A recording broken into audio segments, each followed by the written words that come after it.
So we have seen the history of discovery of an atom. The present accepted structure of the atom is compared to a solar system. Like the planets revolve around the sun in fixed orbits. Similarly, this is the present accepted structure of the atom.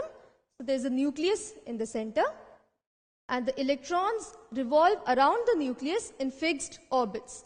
So the present structure of the atom is compared to a solar system. So let's see the structure of atom again. So this is the atom. The central part of the atom consists of the nucleus. The nucleus is made up of neutrons and protons, and the atom has a nucleus in the center, and the electrons revolve around the nucleus in the fixed shells, which are also known as orbits. So these are the three subatomic particles of the atom. So let's look at the first one, protons. The charge of each proton is plus 1.602 into 10 to the power minus 19 coulombs. The charge of electron is minus 1.602 into 10 to the power minus 19 coulombs. And neutrons, we know, are neutral, so they have no charge. So if you will see, these are big, complicated values. So to avoid this complication, in chemistry, we make use of a simpler technique. We take relative charges. So the charge of proton is taken to be plus 1. So relatively, we get the charge of electron to be minus 1. And neutrons are neutral, so the charge of neutron is 0. So you see that the charge of proton and electron, they are equal, but they are opposite in signs because they are oppositely charged. So in an atom, the charge of proton and electron is equal. An atom is always electrically neutral. So if we have, say,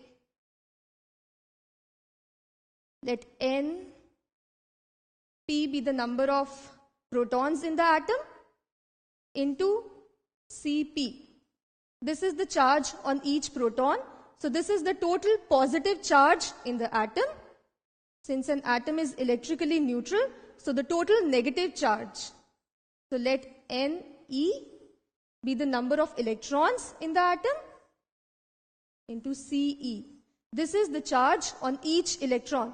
So this is the total negative charge in the atom. So now we know that the charge of proton is equal to the charge of electron.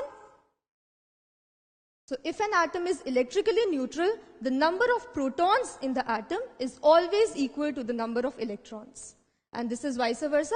Since the number of electrons are equal to the number of protons, so the atom is always electrically neutral. So let's look at an atom here. The protons are depicted by the red circles with a positive sign in them. So let's count the number of protons. We have 1, 2, 3, 4 protons, and the electrons revolve around the nucleus. So let's count the electrons. 1, 2, 3, 4.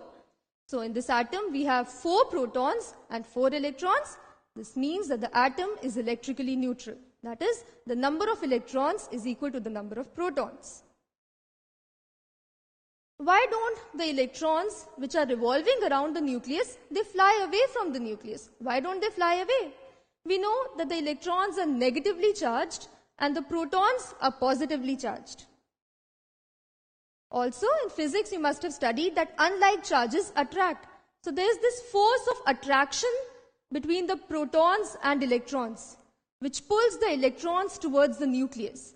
And because of this force, the electrons do not fly away from the nucleus and they revolve around the nucleus in the fixed orbits. So here we have, Dr. Gary was observing an atom. He noticed that 4 electrons were revolving along a path. What is the number of protons present in the atom? So we know that an atom is always electrically neutral. So the number of protons is always equal to the number of electrons in the atom. Since we have 4 electrons in the atom, so the number of protons present in the atom is also equal to 4. So since there are 4 electrons present in the atom, to maintain the electrical neutrality of the atom, number of protons in the atom is also equal to 4. What is the total charge of the atom that was observed by Dr. Gary? So we know that an atom is always electrically neutral. So it's not dependent on the number of protons and electrons which are present. The charge, the total charge on an atom is always 0, because an atom is always electrically neutral. So the number of electrons is always equal to the number of protons, and that is why the total charge on the atom is always 0. Let's look at the masses of these 3 subatomic particles now. So the mass of proton is 1.67 into 10 to the power minus 27 kg. Mass of neutron is 1.67 into 10 to the power minus 27 kg. And mass of electron is 9.1 into 10 to the power minus 31 kg. Again, these are big, complicated numbers. So to avoid this complication, we use the relative masses of these 3 subatomic particles. The relative mass is taken with respect to the mass of proton. So the mass of proton is taken to be 1 AMU, where AMU stands for atomic mass unit. So with respect to the mass of proton, the mass of neutron also becomes 1 atomic mass unit, because the mass of proton is equal to the mass of neutron. Therefore, the mass of neutron is also 1 atomic mass unit. The mass of electron is much less as compared to the mass of proton. So with respect to the mass of proton, the mass of electron comes out to be 1 by 1840. That is 1 upon 1840 atomic mass unit. So this value shows that the mass of electron is much less as compared to the mass of proton or the mass of neutron. So now, if you are wondering what the size of atom and the nucleus present in the atom is, let's take this entire football ground equal to the size of atom. So the nucleus is just a small stone or a small pebble which is present in this football ground. So the nucleus is this small as compared to the entire atom. So let's recall the charge of the 3 subatomic particles. So the relative charge of proton is taken to be plus 1.